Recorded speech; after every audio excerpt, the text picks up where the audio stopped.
everybody, and welcome to another episode of the Amb Perspective pod. I'm your host, Amber Reese, and today's guest, we have Chad Zufford in the building.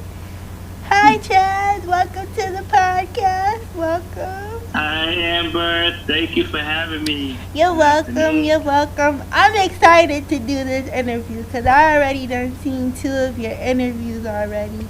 So I'm excited to just get to know you and introduce you to the fellow and perspective peeps. So we're gonna get Yeah. into it. So for the viewers that don't know what your disability is, could you let everybody know? Okay, so I have a type of cerebral palsy. It's spastic cerebral palsy. It's the type of cerebral palsy I have is called left hemiplegic cerebral palsy. So, which means, for people who don't know, pretty much like the left side of my body is partially paralyzed due to brain damage to the right side of my brain. I'm not sure it would occur during childbirth or after childbirth due to the lack of oxygen to the brain. Wow, that is just like me. We have the same thing. My left side is affected as well, but I can't walk or anything. But wow, that is so cool to learn Mm, that. So yeah.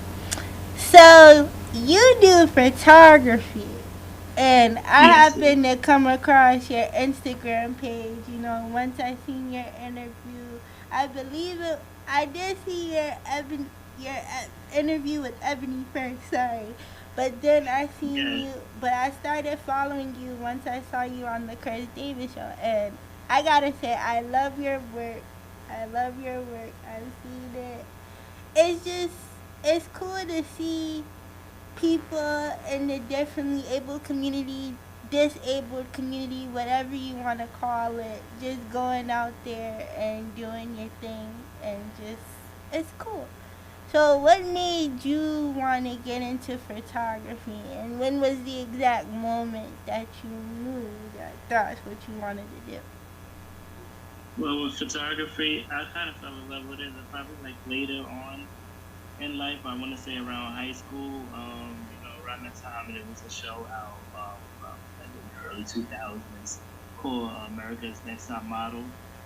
And I was fascinated with that show because I was definitely drawn into their photo shoots that they did, and so basically my inspiration mainly came from Nigel Barker. And I was just into. At first, I thought I wanted to be a fashion photographer, but I just loved the creative side of it, and so I was like, okay, I said maybe this is something I can do because I wasn't sure at first when I was going and got accepted to college whether I was going to do graphic design or photography. I knew I wanted to do something art related, but photography seemed more intriguing to me. That is awesome. So, with doing photography, I always have to ask this question. Like, how did getting into photography and having a different ability, like, affect, I don't know, how did it affect, like, people's mindsets, like, when working? Were people a lot hesitant, or were people willing to work with you? No, that's a great question. But I don't think people necessarily were hesitant of working with me. I believe like even now to this day, I'm more hesitant of certain jobs that I take on because a lot of people don't realize. I guess like photography is really demanding as far as like physically demanding, and things I did like a few weddings, I did a few parties, and event prom shoots and things of that nature. But a lot of those were, especially like the weddings and the birthday parties on event photography. It was a lot on me physically because there was like a lot of standing and a lot of movement. And certain shoots that I've done with people is, you try to position your body in certain ways and hold the camera. So a lot of the things can become tricky But I never felt that people were hesitant to work with me. But I felt like now going forward, I'm like hesitant to taking certain jobs because I know the demand it's gonna have on my body. Right. Right. And that's pretty common with having a disability because certain jobs that we want to go into, like you said, is hard on our bodies.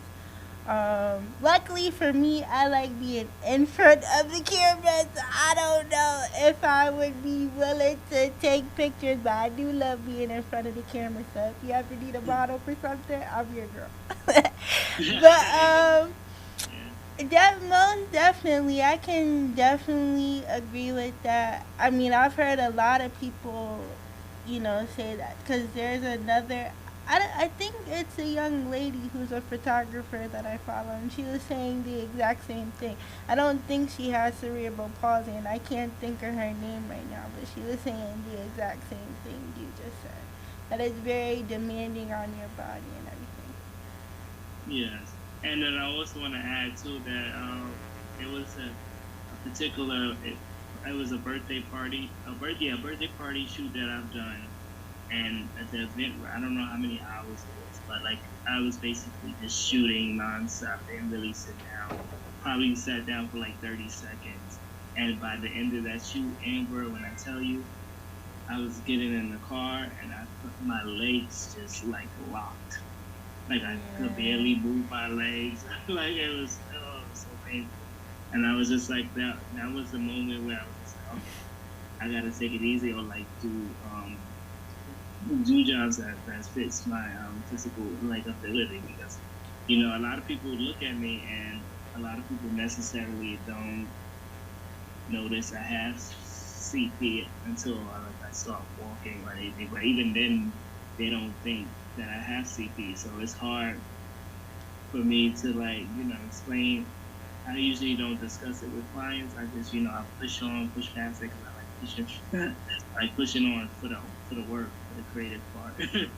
But if someone were to ask you, like, hey, what's your different ability or what's your disability, you wouldn't mind sharing, though, right? Oh no, I never mind sharing. I'd rather people ask me than to stare and like do the small whispers. Right. Because And that yeah, I that can bothers me relate to more that. than My mm, mom and my brother, you know, if anybody asked a question, they always used to put me on blast. It's like, dang, why I gotta talk? I don't want to tell them. Let them assume something's wrong. No, sir. But yeah. you know, I don't mind either because, like you said, it stops the stares, it stops the whispers, it stops the inappropriate comments or gestures or things that they might do that may be unseemingly. Yeah. Sorry. So take me back. So when you were younger, like how was it like growing up and having a different ability? Well, growing up, I believe I told this to Ebony too. Like I didn't really because my family never really made me feel like I was different, or even the kids that I was around, nobody ever treated me different. So I really wasn't aware of my disability until about high school, and it was I think us as people with cerebral palsy, I think we're so much we don't I don't know for us being I don't know I guess I can only speak for myself when it comes to this, but like growing up, I was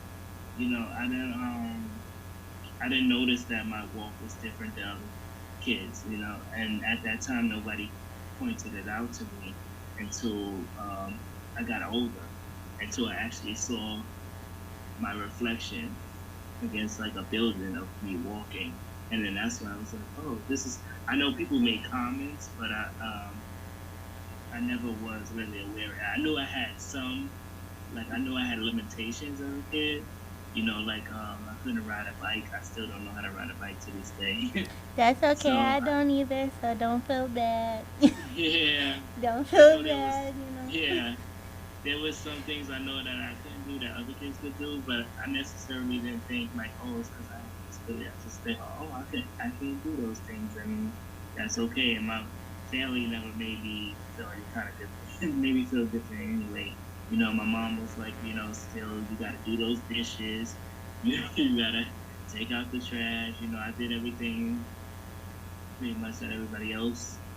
I mean, I did it a little differently, but I didn't notice all those things until later on in life how I did those things differently because Right. I think I wasn't aware of it. Yeah. I mean, that's kind of like my family.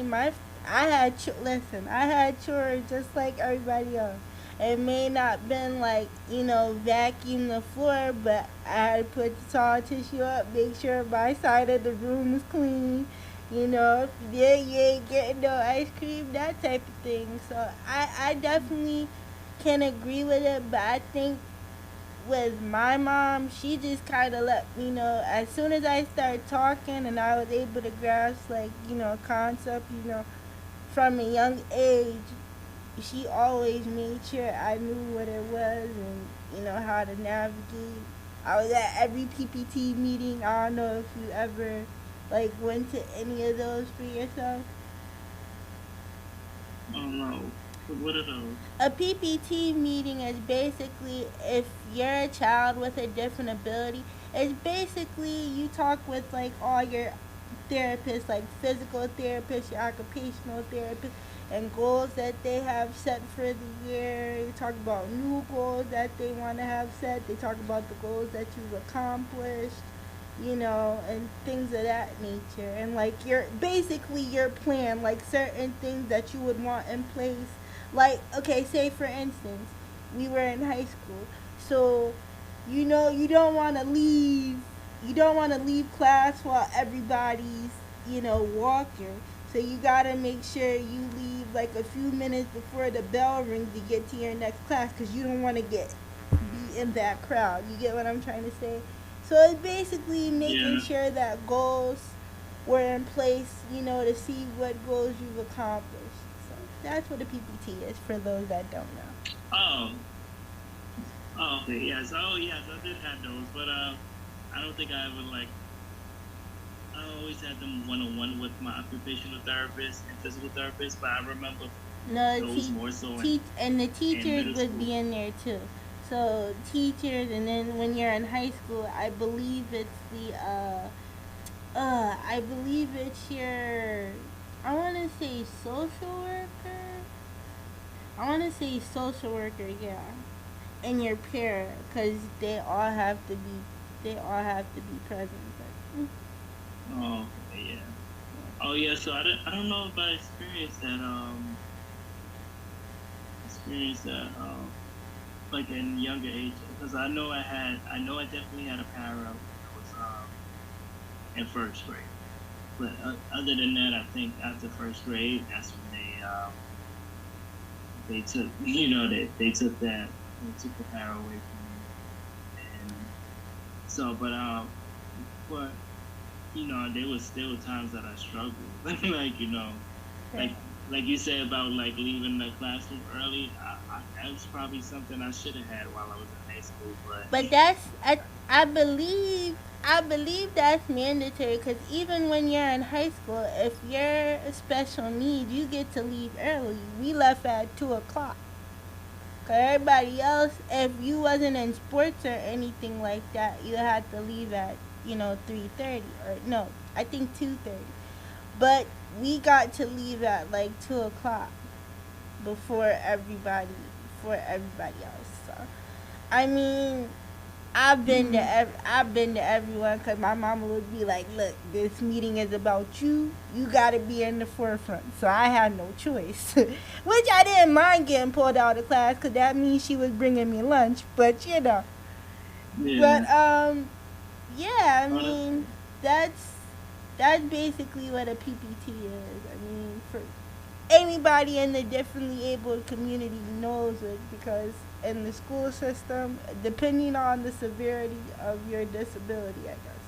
But I think all Mm. kids that have disabilities have one. And you also have the option to stay until you're 21. if you're special Oh yes, that I do know. I work as a para now Oh wow, for that regular is education. So awesome. So yeah, so how is it's it? So how is it being a parent versus being a student? Like how is that? How is that different for you? Like, do you feel a little nostalgic? Being able to do it. yeah. I definitely feel like I look at it. I definitely go into the position like with like a totally different set of eyes. Like, I go and work with these students, and I work with students with like autism and with speech disabilities and things of that nature. So I take it really seriously. Like I care for those kids like almost like they're mine, and it's like I treat them with respect in a way that I, I would want to be treated. If I had, Right.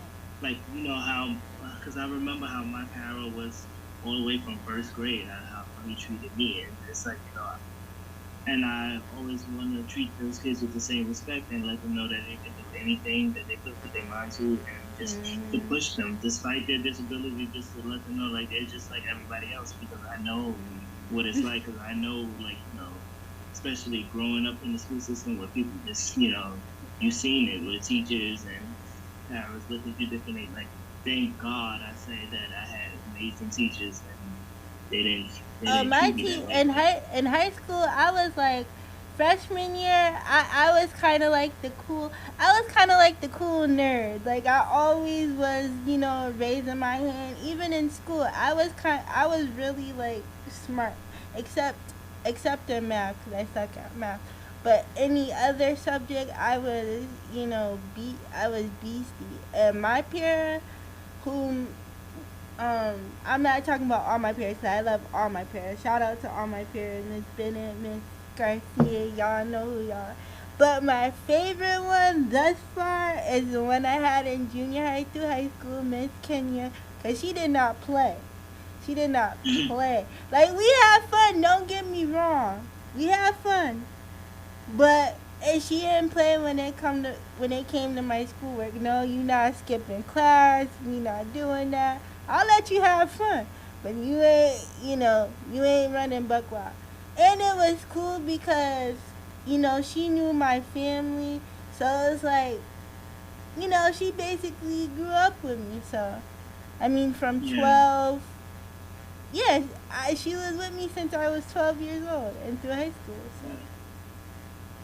So we got Awesome. so we got to have that experience, and I'm just grateful because anybody that I choose, even my age now, anybody that I choose, I feel like God always has His hand on everything, and Yes. it's definitely important. Yeah, it's important for the parent aid to do their job, but it's also important that the student or the client has to have a bond. Like that's just how I feel. Like you have to build a good relationship with the people that you are working with.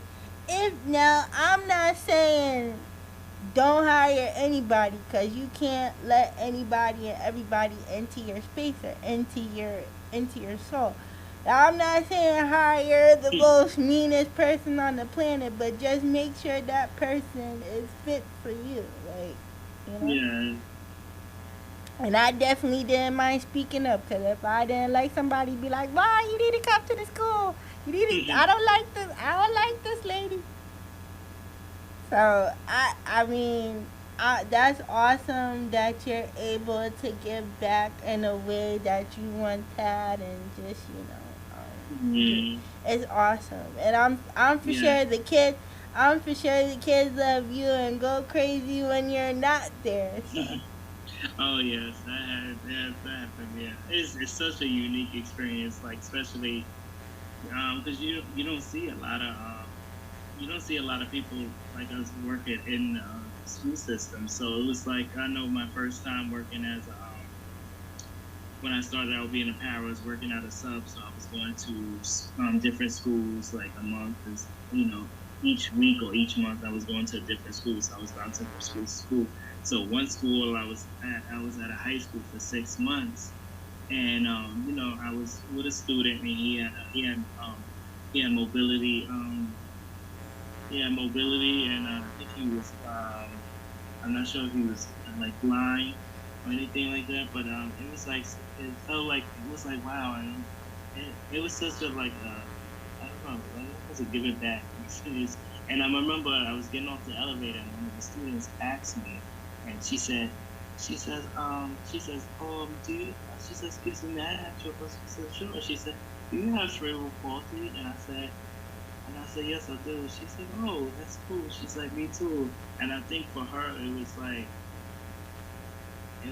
I think she was like so like amazed to see like, someone like her working in a school. Cause I think when I'm growing up, like, I don't remember seeing that. I don't remember, I don't know. I'm pretty sure they were probably all, there were teachers or parents working with cerebral palsy or any kind of disability, but I don't remember seeing that. Yeah, me either. I think it was more so students more than anything, like back when, you know, I was growing up. I've never seen a differently able teacher that, Yeah. or even, I mean, YouTube wasn't even big back then. We didn't know about, Chelsea Hill or Lolo or Stephi Yellow. We didn't know about those people then. We just, we lived life. I'm not saying yes, they were simpler times, but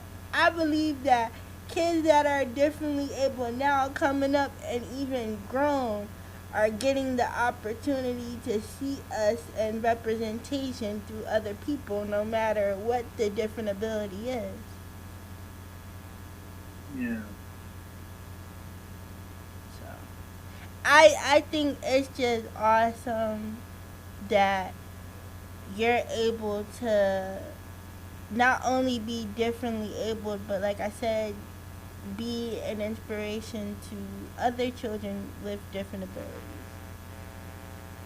Yeah. So I do YouTube and I also like host the show, but my question for you is, will we be seeing you on YouTube, you know, documenting your life?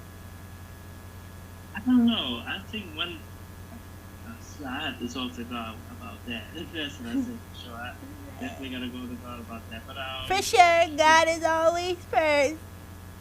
yes. So, we but I don't know. I started my journey with sharing my experience living with cerebral palsy. You know, joining on TikTok. Once I joined on TikTok and I seen other people with cerebral palsy sharing their stories, I was feeling like I was really like moved by that. There's a guy on there. I think he's from Britain. His page is called his screen name on Instagram is CP Truth, and he like goes on. He posts motivational videos and him working out with cerebral palsy, and he's like really fit. He's really fit, and he just shows everybody like all the challenges he goes through, and I was like that like really stood out to me. Then I started watching videos of people driving with cerebral palsy and them talking about their experience in driving and just doing everyday tasks, and that was I was like, you know what, I do need to share more because I always felt, I'm not gonna lie, with growing up with cerebral palsy, I always felt like I didn't know like if I really had a disability or if I was considered disabled, because it was like I'm in this I'm in the middle gray area. Like it's like I'm half. It's like I have an experience of what it's like to be able-bodied, and I also have the experience of what it's like to be disabled. So, and it's like I'm in the middle ground. So I never knew like where I exactly fit in. Do I fit in with the disability community? Because I felt like for a long time I didn't fit in. That's that's how I felt, and then so now it's just like I'm embracing that. Yes, you do have cerebral palsy. We're all different in our ways, and you are part of this community. Right. And that's awesome I mean, I guess for me, the first person that I saw, I don't know if you heard of Laura and Lolo Spencer, Sitting Pretty. We got we got 3 minutes left, so I'ma Fine. just end this, and then I'ma bring you right back on. So Oh, okay. hold tight, sit tight. We'll be back, y'all.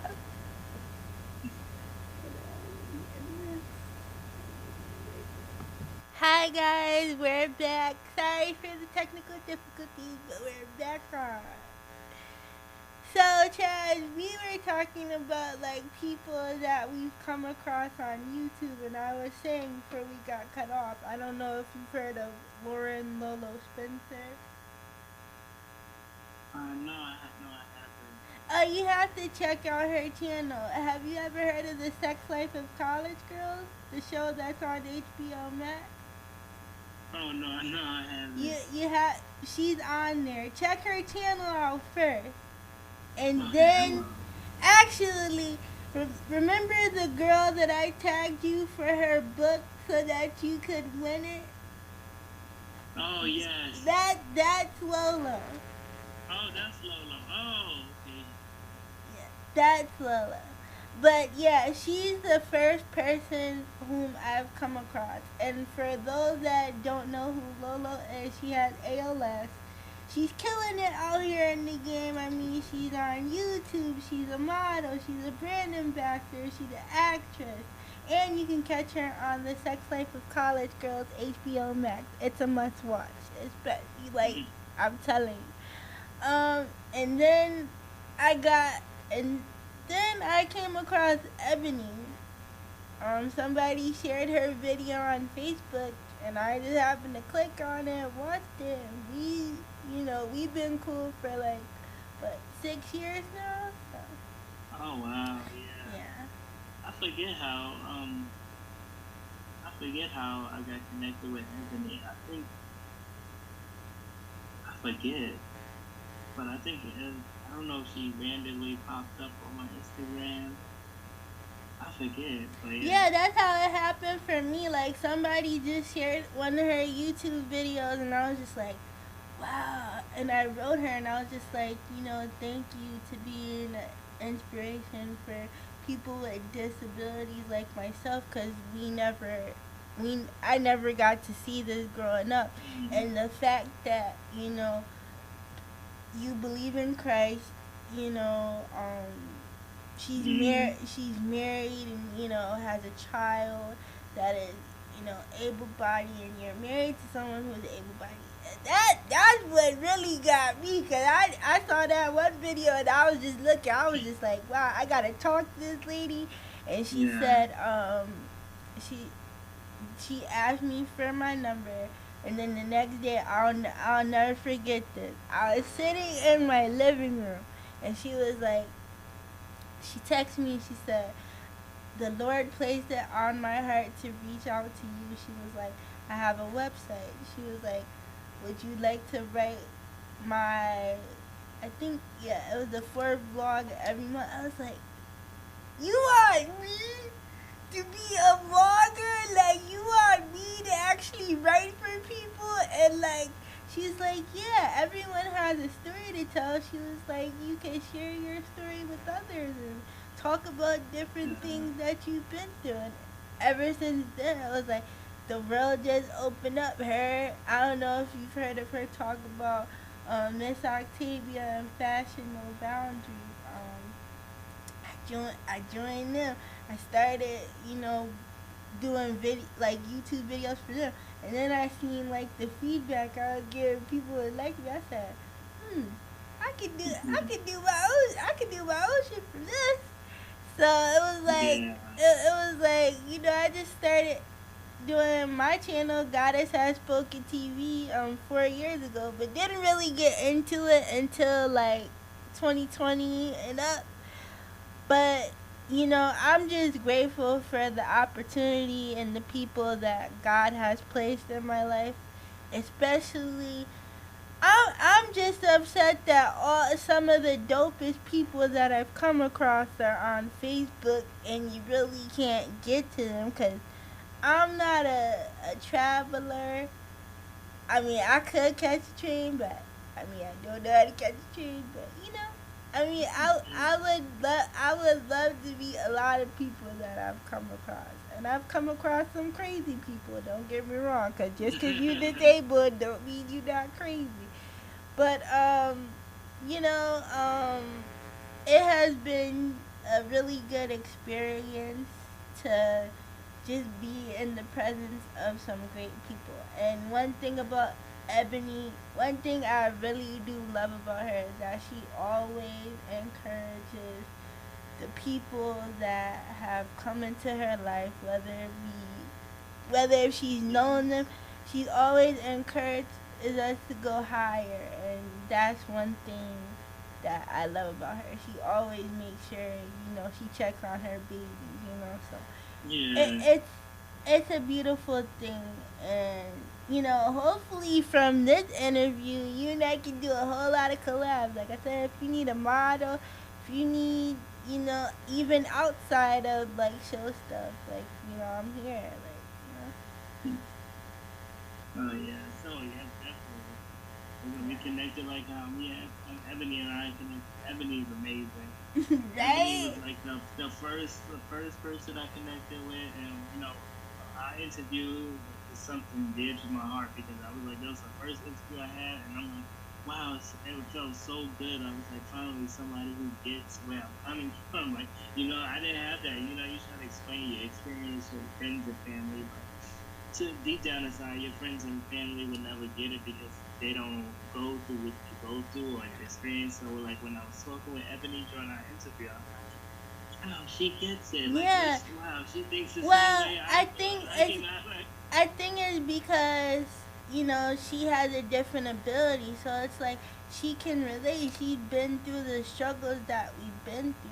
Like you said, our families will never understand. Yeah, they can empathize and like try to feel our pain, but it's one thing to not be able to like get up and do certain things for yourself, which I'm grateful that I now can transfer and do certain things for myself now because I wasn't doing it then. But I've with therapy and just pushing myself to want to be better and be independent because that's the only way to go. Hey, yeah. I've learned so much in the last couple of years, and I'm proud. So yeah. No, yes, I'm right there with you. There, trust me. There's something. There are more things I want to do and I want to learn how to do. It's like I'm just. It's some things that I want to do now. Like I'm going back and forth with that I don't really talk about because I don't want like certain people to discourage me from doing it. But I definitely do want to learn. One of the biggest things that I do want to learn how to do is drive a car. I'm so terrified of doing it, but that's something I feel like that's like the last thing on my checklist for my independence for me personally. I do too, but we would have to soundproof my car because I'm easy to startle with the slightest bit of noise, so I can't really drive. But I've always wanted to like get behind the wheel just to be able to do stuff for myself. Yeah, Yeah. I definitely want to learn how to drive. 'Cause it's like the only thing with me is like I feel like I get nervous real quick. Like I feel like my body starts shaking, and it's like I feel like I don't have like my only thing with driving is like I feel like I don't like really how I say it. I'm fearful like that I won't have total control of my body while driving. So Yeah. that's my fear when it comes to driving. But then I was like, I'll go on TikTok and I watch all these amazing stories of people with cerebral palsy just driving. There's some people with cerebral palsy that know how to drive without any adaptations or any modifications. That is awesome. After we get off the show, you're gonna have to show me these people because I have TikTok too, and I would love to watch. Oh yeah, I definitely connected with some. I connected with it's a woman on TikTok. She's a teacher. She learned how to drive a regular car. I mean, all with CPS, and she's talking about everything that society didn't expect her to do, and I was just, I was just like, wow, that motivated me. And there's also some sad stories too. Like there's some people with cerebral palsy. That one lady, this stuck out for me. She had I guess she moved to a different state, so she literally drove to this new state, and she went to get do her license over, and they made her do the road test and everything all over again. And Yeah. she's like, do I really have to do this? But she said she felt judged because she said as soon as she, like, I guess she walked into the DMV, They that they were like, seen. you have to do the road test, and made her do everything all over again.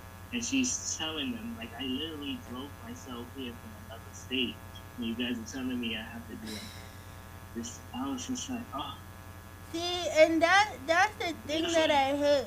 I hate when people, or should I? No, let me correct myself. I dislike. Don't say hate, y'all, cause hate's a strong word. Um, I dislike when people just assume just based off your appearance and the type of CP that you have that you can't really do anything. Cause the first thing, like the other day, right? I was going to drop my money with her off. And this lady, shout out to Miss Margaret and Miss Judy. I had no idea where the building was, but I'm for sure the first thing that probably popped into their minds, like, oh my God, this poor baby, out here just all alone, not having any idea that I'm 30 years old and bad with directions, I might add. But I it the thing that I got from that, first off, it comes with the territory. People are always gonna assume just by the baby face, because I look every bit of 12 and sound every bit of 12, that you can't really do anything. But I really did need the help because I had no idea where I was going, and that whole experience, I was so traumatized. I just laid across the bed like I was broke. But the both the ladies, Miss Judy helped get me there, and Miss Margaret, she showed me inside, and she also paid for me to come back home. So I just want to shout them out because you know people people can assume, but it's one thing. How about helping the person? How about just saying like, you know, wow, you drove here? Oh, you don't have to do all that. Let's just get your information so we can help you out. And, they didn't have to make her do that all over again. So, the point that I'm trying to make to anybody out there, if you see anybody with a different ability, don't assume that we can't do anything. Because, yeah, we may do it a little differently, but that's alright. We still getting the job done. I mean, Yeah, I dislike when people do that. yeah, I yeah. mean, there's a I lot just of like it. things that, we can't do depending on the person, because I don't know everybody and, what type of disability you may have. But, I, for me, that really bothers me because it's like, don't tell me I can't because I'm sure yeah, I can. I'm just wait, you know. But it's like, I, you know, Yeah, I think that's what pushed me to go to college. I don't know. I don't think it was this woman. She wasn't my teacher, but she said I guess she was like I think it was like she ran the like vocational services. right. But like if you decide to not go to college, that you go to like I think these vocational schools or anything. And just the fact that she was pushing that, and then she said that I don't think college is for you, or you shouldn't go to college. That right there motivated me so much more to push for college. So I was like, I didn't like the fact because to me it sounded like she was saying like, oh, you can't, you can't do college. College isn't for you. So I was like, you know what? No, I'm gonna do it. So And all we really nah, want, all yeah, we really want, and from the able-bodied community, society, like I said, whatever you want to call it, we just want to feel loved and accepted at the end of the day, and to just have somebody tell us that we can do it. Like, yeah, for me, Mm. I know I get traumatized learning something new. I mean, I'm gonna share something with the podcast fam. I'm gonna tell y'all. It took me 5 months just to know where my apartment building was. I used to go the opposite way every time. So yeah, it may take me a little while to learn a new area, but please don't be like, oh, I don't think you can't do it, cause that just gonna make me wanna just do it even more. Even though I be frustrated, about to cry, lip poked out 99.9% of the time when the area is new or something is new, but at least I did it, you know? Mm. That's all right. I think all we need, all we want is, just a friendly push from time to time. Cause even with Ebony, like when she asked me, like I was fearful to put myself out there, even though I'm not shy when it comes to the camera, but I am shy, but not really. But I Yeah. just, I think it was more so like just putting myself out there and just like sharing my story. I didn't know what type of people were going to receive it. And I wasn't trying to write this, be like, oh, this for the differently able community, or oh, this for the, everybody community. No, I wanted people when they read my stuff, when they saw me on camera, I wanted it to resonate with everyone, you know? Because I feel like Mm. everybody could learn something from us too now. Yeah, everybody Yeah. community, listen, y'all be so quick to tell us like, oh, y'all can't have that, or you know, it's like even with dating, some of us may feel comfortable with dating someone who has a different ability like us, or some of us may want to be like, they call it interable dating, where if a differently able person is dating an able-bodied person, so it's interable.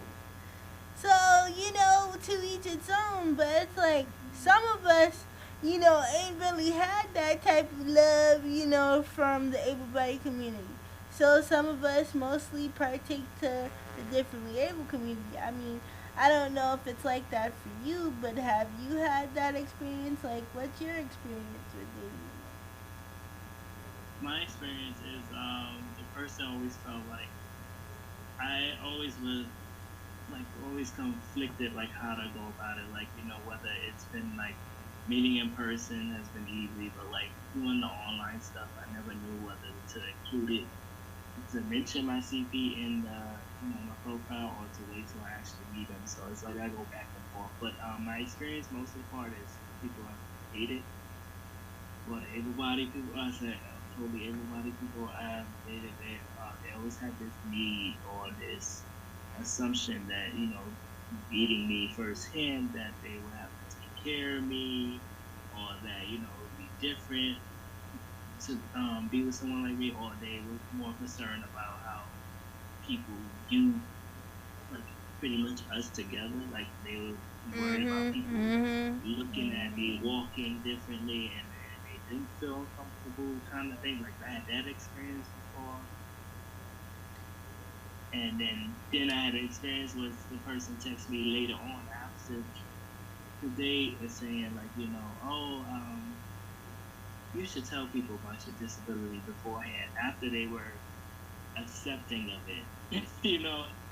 Well, what they I said, think they accepted I it in remember advance. I remember you telling that story on the Chris Davis show. Shout out to Chris Davis. I think I do remember you talking about that, how the way you felt about that, and it's just like, but you already saw me, like Yeah.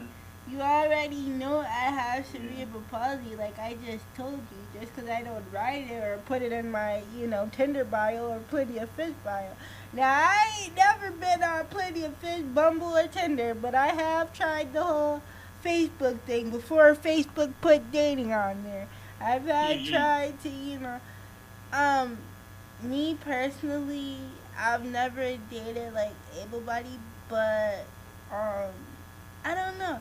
I just feel like the able body community, they don't really give your girl love. It'd be more like, you ever get the people that be like, God bless you, like all the time if they see you, Oh, and that's yes, that, yes, like, yes. it's, Yeah, it's it's like that that. for It's me. true. Like, it Yeah. never, I had one guy, right? Because I had one day I was, in downtown Bridgeport. Cause I live in Bridgeport, like as I told you.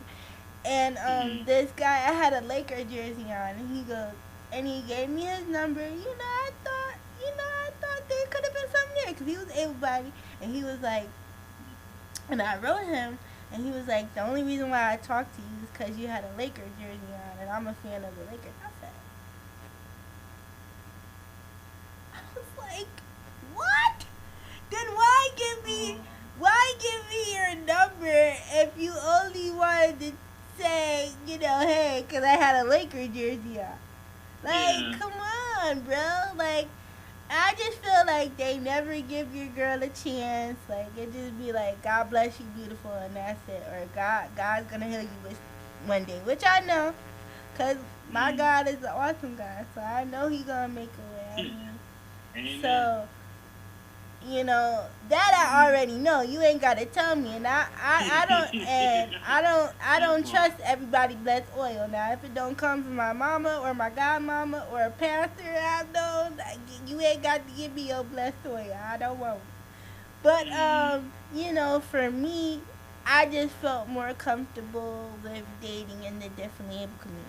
Now there are now there are some weirdos and some, I'm not gonna mention the word, but there are some buttholes in that community as well. But I think that I kind of want to push myself to branch out and date in the different areas. Cause there are couples like, I don't know if you've heard of Cole and Christina. I have to check I them think out. he's a, oh my god, my A be talking about him all the time. I think he's a paraplegic, cause he's paralyzed like from the neck like down, but they but he was in some type of accident, and she was his aide, and they met each, no, she was his therapist. They met each other and they fell in love and they're married. And, Oh. she's able bodied, and there's another guy, he has spina bifida, and he just married his wife, and she's able bodied. So it's like, it can happen, and my morning aide tells me that all the time. But it's just like, yeah, but we're not talking about them. We're talking about me. Like, it never really happened. So it's like, for me, I don't know. I just kind of had like a double-edged sword when it comes to dating. I can relate. Yeah. I kind of was. I don't even know. I don't even know if I actually put myself out there. I don't know. But I don't know how to explain it. But I just leave it in God's hand now when it Right. comes to that. At this point, Just because yeah. it's and it you know it doesn't come good from like chasing it. Just allow Yeah. him to work on you. Like, that's what I'm doing. Mm. Like, just building myself, and I mean, I'm pretty sure Yeah. you're doing the same thing, working on your brand. But anywho, getting off of dating, what do you hope that people take away from your brand? For my brand, I just I want people to take away that we people with cerebral palsy, we just like everyone else. And I also too I was learning about the Say that again for the people in the back so they can hear you, because I need y'all to say that again. Say that I was again. yeah, I was like, I do it mostly because I want people to know that, especially able-bodied people, that we're just like everybody else. We can do anything Y'all heard anybody can that, do. right? It's So not bad. we not dolls. We not gonna break Yeah, if you touch us. We out here going to school. We out here trying to make millions. We want to be billionaires and millionaires Yeah, too. We want to be yeah, successful just like you. We can do that, just a little differently. Right though. yeah. So Trina, put some And, respect on our names. How about that?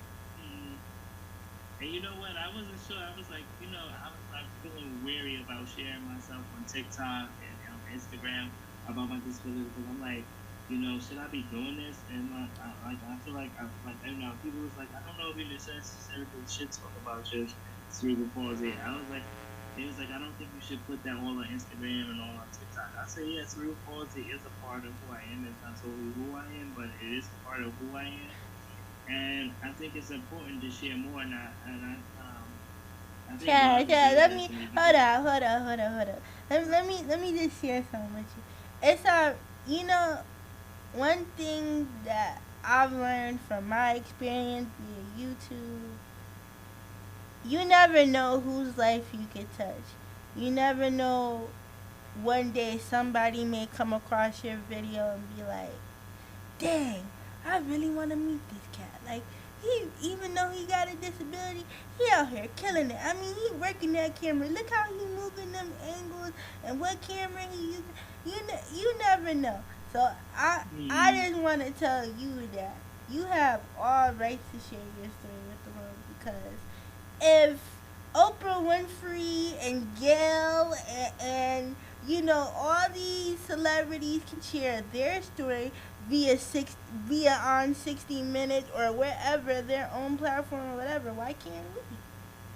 yeah, I'm that's true. I'm so glad that, like I said, if Ebony probably didn't reach out to me, I would have stayed silent, kind of like how you feel. But it's alright to share your story though, because Mm, you never know the impact that you could leave behind. Even like right now, us doing this show right now, once it gets viewed, somebody could be jumping in your inbox after this show here and be like, "I want to meet you." Like, yeah, even me, like I said, I don't know how to catch the train. I know you live in New York, but I would love it one day, if you ever decided to want to come to Connecticut, maybe we could meet up in person. Because, yeah, I mean, I've yeah. I've learned. been to Connecticut I've been to Connecticut a few times. I just too. I was there recently in July for my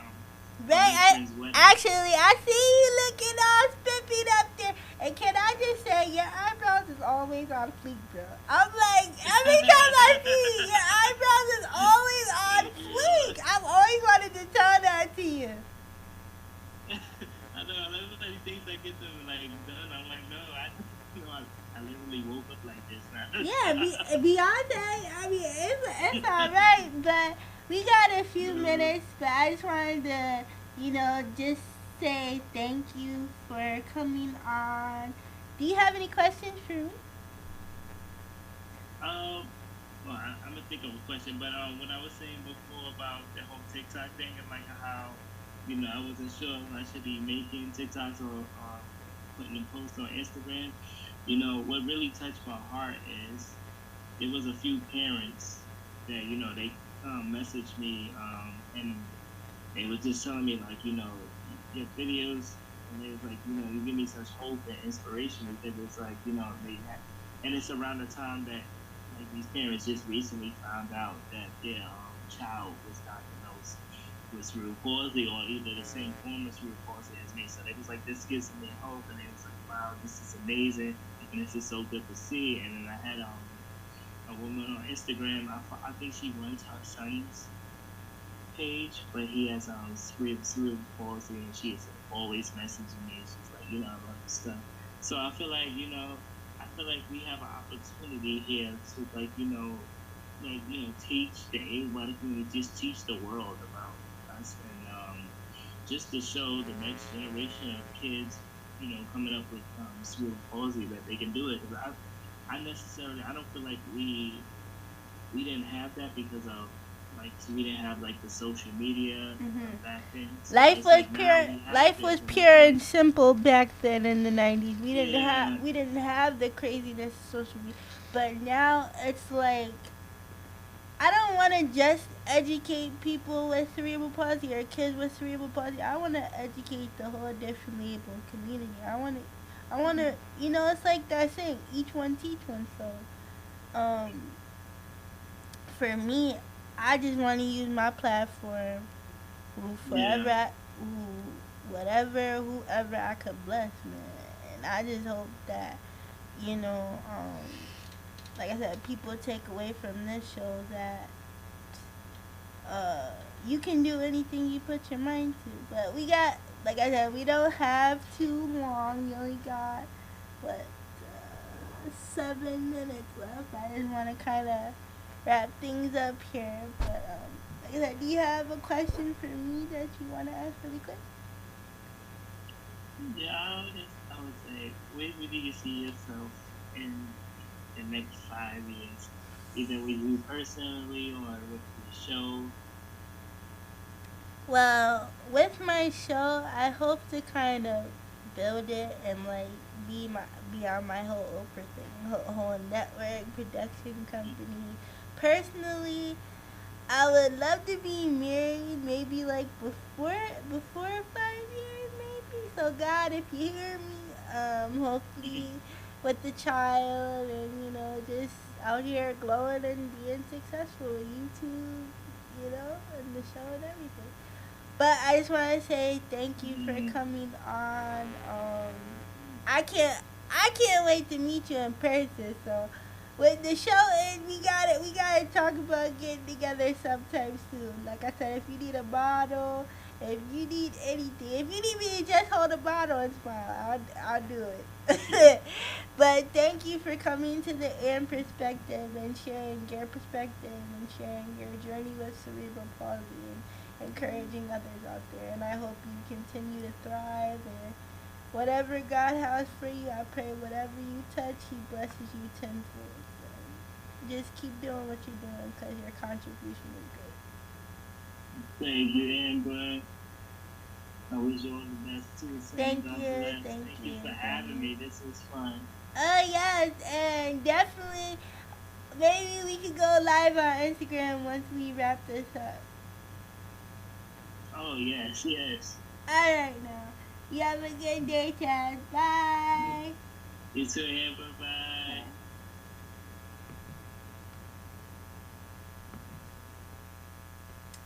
Can I look in the camera now? Okay, anytime you're ready. Well, that wraps up today's episode of the Air Perspective with Chaz Bedford. I pray that you guys take away from this episode and all episodes of the Air Perspective that you can do anything you set your mind to, whether if you're from the differently able community or the able-bodied community. Peace and love, blessings, and see you next time. Bye, y'all.